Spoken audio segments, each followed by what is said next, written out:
ഇന്ന് പ്രധാനമായിട്ട് ദേവസ്വം ബോർഡിൻ്റെ മീറ്റിംഗ് മറ്റ് ഐറ്റംസൊക്കെ എടുത്തെങ്കിലും പ്രധാനമായിട്ട് ശബരിമല തീർത്ഥാടനവുമായിട്ട് ബന്ധപ്പെട്ട ചില പ്രധാന തീരുമാനങ്ങൾ എടുക്കാനാണ് ഇന്ന് സമയം ഞങ്ങൾ കണ്ടെത്തിയത്.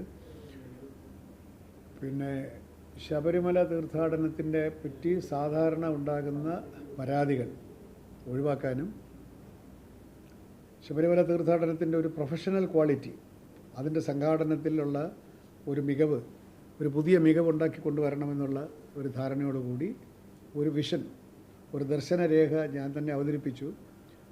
അതിൻ്റെ അടിസ്ഥാനത്തിൽ കുറച്ച് തീരുമാനങ്ങൾ ഇന്ന് കൈക്കൊണ്ടിട്ടുണ്ട്. ഇനി കുറേ തീരുമാനങ്ങൾ എടുക്കാനുണ്ട്. ഏറ്റവും പ്രധാനമായിട്ടുള്ള തീരുമാനം എന്ന് വെച്ചാൽ ഏപ്രിൽ 14-നോ 15-നോ വിഷുവിൻ്റെ അന്ന് പിന്നെ പമ്പയിൽ ഒരു ശബരിമല ഫെസ്റ്റിവൽ ഓഫീസ് പ്രവർത്തനം ആരംഭിക്കും.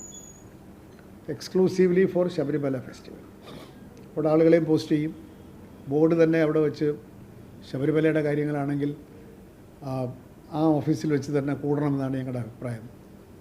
അതിൻ്റെ കാരണം എന്തെന്ന് വെച്ചാൽ ഈ മാസപൂജയ്ക്കൊക്കെ തലേ ദിവസം പോവുക എന്നുള്ളൊരു രീതി അങ്ങോട്ട് മാറ്റിയിട്ട് നിരന്തരമായിട്ടുള്ള നമ്മുടെ ശ്രദ്ധയും ജാഗ്രതയും ശബരിമലയിൽ ഉണ്ടാവണം. ശബരിമല തീർത്ഥാടനത്തെ വളരെ ഗൗരവത്തോടുകൂടി എടുത്തുകൊണ്ട് സൗകര്യങ്ങളും മികവും വർദ്ധിപ്പിക്കുക എന്ന ഒരു സമീപനത്തിൻ്റെ ഭാഗമായിട്ടാണ് അവിടെ ഒരു ഫെസ്റ്റിവൽ ഓഫീസ് തുടങ്ങുന്നത്. വിഷുവിൻ്റെ അന്ന് പ്രവർത്തനം ആരംഭിക്കണം. അതിനുള്ള ക്രമീകരണങ്ങൾ ചെയ്യാൻ തീരുമാനിച്ചു. 2, ശബരിമലയ്ക്ക് വേണ്ടി മാത്രമായ ഒരു ബജറ്റ്, ഞങ്ങളുടെ ജനറൽ ബജറ്റിൻ്റെ ഭാഗമായിട്ട് തന്നെ ശബരിമല ഫെസ്റ്റിവലിന് മാത്രമായ ഒരു എക്സ്ക്ലൂസീവ് ബജറ്റ് ഉണ്ടാവണം.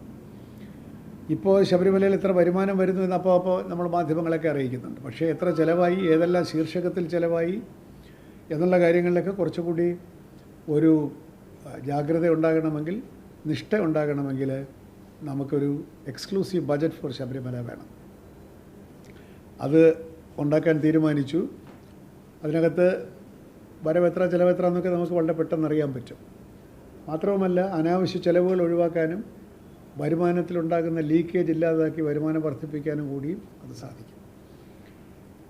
മറ്റൊന്ന്, ഈ ഫെസ്റ്റിവൽ ഓഫീസ് പമ്പയിലൊക്കെ ആരംഭിക്കുന്നത് എന്തിനാണെന്ന് ചോദിച്ചാൽ, ശബരിമല തീർത്ഥാടനമായിട്ടുള്ള ഏറ്റവും വലിയ പരാതികളിൽ ഒന്ന് എല്ലാം ലാസ്റ്റ് മിനിറ്റിലാണ് ചെയ്യുന്നതെന്നുള്ളതാണ്. നമ്മൾ നവംബർ 15-നോ 16-നോ അവിടെ ചെന്ന് കഴിയുമ്പോൾ അവിടെ പലതും തീർന്നിട്ടില്ല, മരാമത്ത് പണികൾ തീർന്നിട്ടില്ല, ടോയ്ലറ്റ് ശരിയായിട്ടില്ല, കുടിവെള്ളം ശരിയായിട്ടില്ല തുടങ്ങി ഒരുപാട് പരാതികൾ, ബാലാരിഷ്ടതകൾ പോലെ ആദ്യത്തെ 10 ദിവസം ഉണ്ടാകാറുണ്ട്. ഇതിൻ്റെ ഒരാവശ്യവുമില്ല.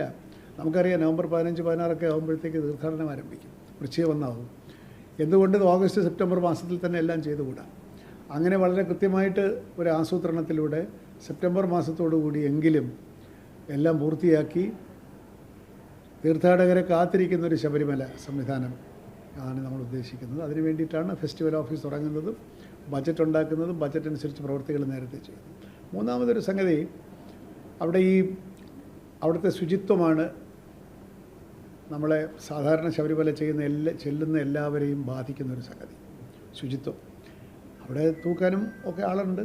നമ്മൾ വിശുദ്ധ സേന എന്ന് പറഞ്ഞ ആളുകളെ ചൂലൊക്കെ വെച്ച് നിർത്തിയിട്ടുണ്ട്. പക്ഷേ അതുപോരാ. ചൂല് കൊണ്ട് അടിച്ചു പാരുന്നു എന്നുള്ളതിനപ്പുറത്തേക്ക് അവിടുത്തെ ശുചീകരണത്തെ ശാസ്ത്രീയമായി പുനഃസംഘടിപ്പിക്കണം. എന്ന് പറഞ്ഞാൽ സകല ഹോട്ടലുകൾ, ഞങ്ങളുടെ മെസ്സ്, ക്യാൻറ്റീൻ, അവിടെയൊക്കെ തന്നെ ഉണ്ടാകുന്ന മാലിന്യങ്ങൾ സോഴ്സിൽ തന്നെ ഈ പറഞ്ഞ പോലെ വിഭജിച്ച് സെഗ്രിഗേറ്റ് ചെയ്ത് ഇൻസിനറേറ്ററിൽ പോകേണ്ടതിന് ഇൻസിനറേറ്ററിൽ പോകണം, പ്ലാസ്റ്റിക് ആക്കണം, ഗ്രീൻ പ്രോട്ടോക്കോൾ പിന്തുടരണം, ജൈവമാലിന്യങ്ങളും അജൈവമാലിന്യങ്ങളും വേർതിരിക്കണം തുടങ്ങി ഇത്തരത്തിലുള്ളൊരു കർശനമായ പ്രോട്ടോക്കോൾ അവിടെ നിലവിൽ കൊണ്ടുവരാനായിട്ട് ഇപ്പോൾ ശുചിത്വ മിഷനുമായിട്ട് സംഭാഷണം നടത്തി എക്സ്പേർട്സിനെ കൂടെ റോപ്പിൻ ചെയ്തിട്ട് നമ്മളതിനകത്ത് ഒരു പുതിയ ക്ലീനിങ് പ്രോട്ടോക്കോൾ ശബരിമലയ്ക്ക് മാത്രമായിട്ട് കൊണ്ടുവരുന്നത് കർശനമായിട്ട് പാലിക്കുന്നു. മാത്രമല്ല, ഈ കടയുമൊക്കെ ടെൻഡർ എടുക്കുന്ന ആളുകളിൽ നിന്ന് നമ്മൾ അവരുടെ ടെൻഡർ ഡോക്യുമെൻറ്റിലും ഒക്കെ തന്നെ ഇത് ഒരവശ്യ ഘടകമായി വെച്ചുകൊണ്ട് അവരെ കൂടെ നമ്മൾ ഇതിനകത്ത് റോപ്പിൻ ചെയ്യുക എന്നുള്ളതാണ്. മറ്റൊരു പ്രധാന തീരുമാനമെടുത്തത്, ഈ ആന്ധ്രാപ്രദേശ്, തെലങ്കാനയിൽ നിന്നാണ് ഏതാണ്ട് 40-50% തീർത്ഥാടകർ വരുന്നത്. പിന്നെ തമിഴ്നാട്, കർണാടക, പിന്നെ കേരളം, പിന്നെ ബാക്കി സംസ്ഥാനങ്ങൾ. അപ്പോൾ ഈ തെലുങ്ക് സംസാരിക്കുന്ന സംസ്ഥാനങ്ങൾ, അതായത് തെലങ്കാനയിലും ആന്ധ്രയിലുമുള്ള, അതുപോലെ തമിഴ്നാട്ടിലും കർണാടകയിലുമുള്ള ഡിവോട്ടീസുമായിട്ട് നിരന്തരമായൊരു സമ്പർക്കം പുലർത്തണം. അതിനാ ഗവൺമെൻറ്റുകളുമായിട്ട് നമ്മൾ ബന്ധപ്പെട്ട് കൂടുതൽ സമാഗമങ്ങളും അല്ലെങ്കിൽ കൂടിക്കാഴ്ചകൾ നടത്താൻ ആലോചിക്കുന്നു. പോരാത്തതിനൊരു ശബരിമല സന്ദേശം എന്ന മറ്റൊരു പേരിൽ ഒരു ശബരിമലയ്ക്ക് മാത്രമായൊരു ന്യൂസ് ലെറ്റർ, ചെറിയൊരു മാഗസിൻ, 24 പേജുള്ളൊരു മന്ത്ലി പബ്ലിക്കേഷൻ ഇറക്കണം എന്ന് വിചാരിക്കുക. അത് ഈ ഭാഷകളിൽ ഇറക്കണം. സോ ദാറ്റ് ഇപ്പോൾ തന്നെ പിന്നെ വസ്ത്രം ഊരി കളയുന്നവർ ആചാരമോ അനാചാരമോ ചിലരൊക്കെ അവിടെ ചെയ്യുന്നുണ്ട്. ഇത് പാടില്ല. എന്തുകൊണ്ട് പാടില്ല? സിന്തറ്റിക് കുങ്കുമം കൊണ്ട് എരുവേലിയിൽ വരുന്നു, കുങ്കുമമൊക്കെ വാരി പുരട്ടി. ഇത് നിരന്തരമായി അവരെ നമ്മൾ ബോധവൽക്കരിച്ചെങ്കിൽ മാത്രമേ സാധിക്കൂ. ഇപ്പം നിർഭാഗ്യവശാൽ ശബരിമല മാനേജ്മെൻറ്റും ദേവസ്വവും ഈ തീർത്ഥാടക സമൂഹവുമായിട്ടൊരു ആശയവിനിമയമില്ല. അതിന് നമുക്ക് അവിടെ തന്നെ പോകണം. അവിടെ തന്നെ പോയി അവരുമായിട്ട് ബന്ധപ്പെട്ട് അവിടുത്തെ സംഘടനകളുമായിട്ട് ബന്ധപ്പെട്ട് അതുപോലെ തന്നെ ബന്ധപ്പെട്ട് ആശയവിനിമയം നടത്തണം. മറ്റൊന്ന്, നിലയ്ക്കലിലും പമ്പയിലും അതുപോലെ തന്നെ സന്നിധാനത്തുമൊക്കെ കൂടുതൽ ആ ഭാഷയിൽ സംസാരിക്കുന്ന കൗണ്ടേഴ്സ് ഉണ്ടാവണം.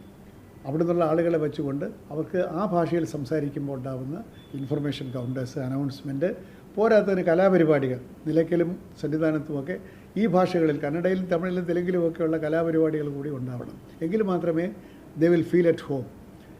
അങ്ങനെ ഒരു സുഗമമായിട്ടുള്ള ഒരു ദർശനം ഉണ്ടാക്കുക എന്നുള്ളതാണ് ഉദ്ദേശം. ഇനി ഒരുപാട് ചർച്ചകൾ നടത്താനുണ്ട്, പോലീസുമായിട്ട് നടത്താനുണ്ട്. ഇതൊക്കെയാണ് ബേസിക്കലി ആശയപരമായിട്ട് ഇത്രയേ ഉള്ളൂ. ശബരിമല തീർത്ഥാടനത്തിൻ്റെ ഒരു നിലവാരം ഒരു പ്രൊഫഷണൽ ക്വാളിറ്റിയിലേക്ക് ഉയർത്തുക എന്നുള്ളതാണ് ഇന്നത്തെ നമ്മളെടുത്ത തീരുമാനങ്ങളുടെ ഒരു ആകത്തുക. ചർച്ചയായി നമ്മൾ തീരുമാനമെടുത്തു. സുപ്രീം കോടതി പരിഗണിക്കുന്ന വിഷയത്തിൽ ദേവസ്വം ബോർഡിനെ സംബന്ധിച്ചിടത്തോളം ഒരു ആശയക്കുഴപ്പവുമില്ല.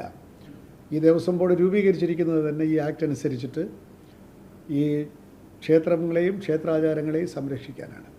അതുകൊണ്ട് യുവതീ പ്രവേശനവുമായിട്ട് ബന്ധപ്പെട്ട് സുപ്രീം കോടതി പാസ്സാക്കിയിട്ടുള്ള ഉത്തരവ്, അതായത് സ്ത്രീകളെ പ്രവേശിപ്പിക്കാം എന്ന നിലവിലുള്ള ഉത്തരവിനെ കണ്ടസ്റ്റ് ചെയ്യുക എന്നുള്ളതും ക്ഷേത്രത്തിൻ്റെ കാലാകാലങ്ങളായിട്ട് നിലനിൽക്കുന്ന ഈ ആചാരം നിലനിൽക്കണമെന്നും തന്നെയാണ് ഇന്ന് ബോർഡ് എടുത്ത തീരുമാനം. ഇത് കോടതി ഒരു അഫിഡവിറ്റായിട്ട് അറിയിക്കാനുള്ള നടപടിക്രമങ്ങൾ ഇപ്പോൾ എടുക്കും.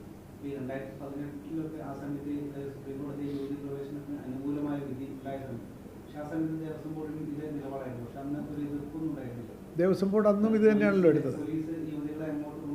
അതൊക്കെ അതിൻ്റെ പ്രായോഗിക തലത്തിൽ എന്ത് സംഭവിച്ചു എന്നുള്ളത് നമ്മളിപ്പോൾ ചർച്ച ചെയ്യേണ്ട കാര്യമില്ല. ഇപ്പോൾ സുപ്രീം കോടതിയുടെ വലിയ ബെഞ്ചിൻ്റെ മുമ്പാകെ വരുന്ന വിഷയത്തിൽ തിരുവിതാംകൂർ ദേവസ്വം ബോർഡ് വളരെ വ്യക്തമായൊരു തീരുമാനം എടുത്തിട്ടുണ്ട്. യുവതീ പ്രവേശനം അവിടുത്തെ ക്ഷേത്ര ആരാധനയ്ക്കും ആചാരങ്ങൾക്കും വിരുദ്ധമായതുകൊണ്ട് ഇത് അനുവദിക്കേണ്ടതില്ല എന്നുള്ളതാണ്. സർക്കാർ കോടതി അറിയിക്കണം. ഞങ്ങൾ സർക്കാരിനെ അറിയിക്കുകയല്ല. സർക്കാരിൻ്റെ സ്റ്റാൻഡ് കോടതി അറിയിക്കണം. നമ്മുടെ സ്റ്റാൻഡ് ഓട്ടോണമസ്. ഞങ്ങൾ ദേവസ്വം ബോർഡിൻ്റെ ജോലിയാണ് ചെയ്തത്.